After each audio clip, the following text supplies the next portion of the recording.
Sa unang pagkakataon, humarap sa media ang ina ni Ronnie Dayan, ang dating driver ni Senadora De Lima. Itinanggi niya ang mga akusasyon laban sa anak. Payo naman ang kapatid ni Dayan kay Pangulong Duterte, huwag nang makialam sa buhay ng iba. Umaaksyon, Simon Gualvez.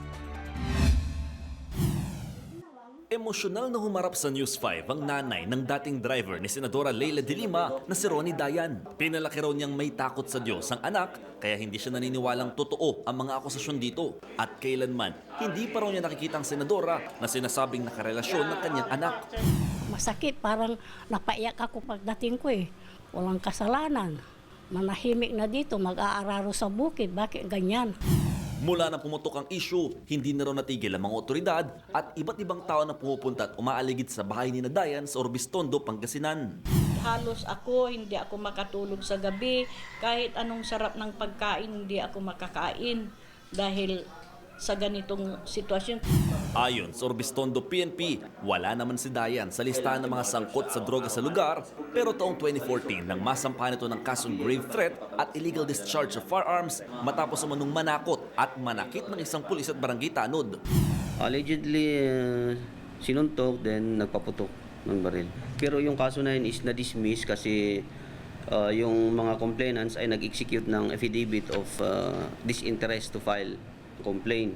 Kasi balita nga, nag-usap-usap din sila sa barangay kasi magkakamag-anak din sila. Sa ngayon, tuloy ang pagkikait ni Pangulong Rodrigo Duterte kay Dayan na maging state witness sa pagsiwalat ng umano'y irregularidad at illegal drugs trade sa Bilibid. Ang problema, hindi alam kung nasaan na siya.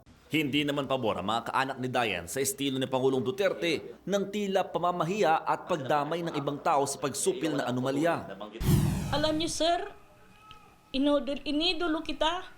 Lahat kaming pamilya binuto ka namin dahil alam ko na kayo ang magpapabago ng bansa natin. Kung maaari, huwag mo nang pakialaman, sir, ang love life ng iba. Ang tutukan nyo, sir, yung droga, yung problema sa Pilipinas. Kung talagang may ebidensya, bakit hindi niya ilalabas? Mula rito sa Orbistondo, Pangasinan, umaaksyon, Mon Gualvez, News 5.